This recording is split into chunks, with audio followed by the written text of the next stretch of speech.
Hey all welcome back to Shruti speak. So நான் number நேமை 2 விதமாக எழுதுறேன். எது கரெக்டு அப்படின்னு நீங்கள் சொல்லுங்கள்.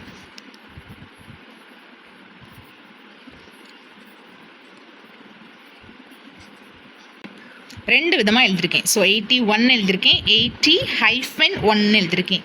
ஹைஃபன் போட்டு எழுதுறது கரெக்டாக, ஹைஃபன் இல்லாமல் எழுதுறது கரெக்டாக? யூஸ்வலாக நம்ம எழுதும்போது எப்போவுமே மிஸ்டேக் போடுறது ஹைஃபன் போடாமல் தான் நம்ம இவ்வளோ நாள் எழுதியிருப்போம். ஸோ இது தப்பு. ஹைஃபன் போட்டு எழுதுறது தான் கரெக்டு.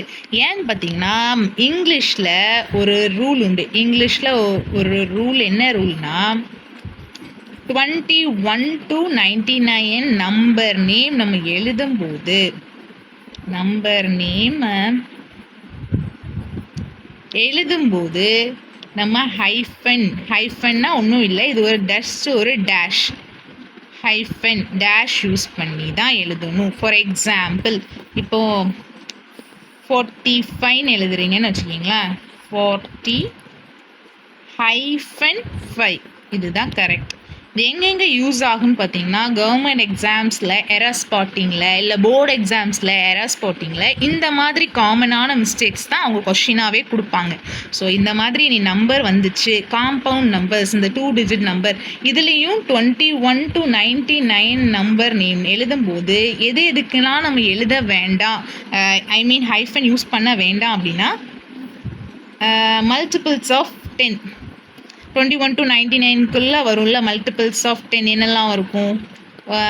21 to 99னா 30லேருந்து 90, இந்த 30, 40, 50 to 90 இந்த மாதிரி மல்டிபிள்ஸ் ஆஃப் 10 தவிர 21 to 99 நம்பர் நேம் இனி எழுதும்போது ஹைஃபன் யூஸ் பண்ணி நம்பர் நேம் எழுதுங்க.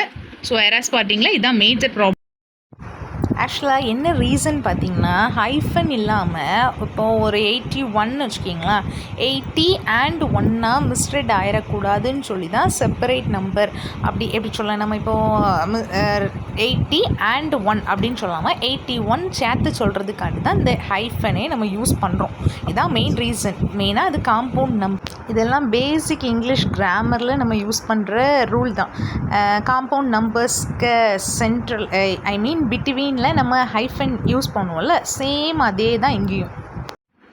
ஸோ இதே மாதிரி கவர்மெண்ட் எக்ஸாமுக்கு ப்ரிப்பேர் பண்ணுறீங்களா, ஏதாவது டிப்ஸ் மாதிரி வேணுமா, இல்லைனா போர்டு எக்ஸாம் ப்ரிப்பேர் பண்ணுறீங்களா, ஏதாவது ஒரு எக்ஸாமுக்கு ப்ரிப்பேர் பண்ணுறீங்களா, இல்லை எக்ஸாம் டிப் வேணுமா, இல்லை ரீசனிங் மாதிரி கொஷின்ஸ் கொடுக்கணுமா, இல்லை ஜஸ்ட் சால்வ் பண்ணி போட்டாவே உங்களுக்கு அண்டர்ஸ்டாண்ட் பண்ணுமா, இந்த மாதிரி எதுனாலும் கமெண்டில் சொல்லுங்கள். So we can see in the next video. Thank you.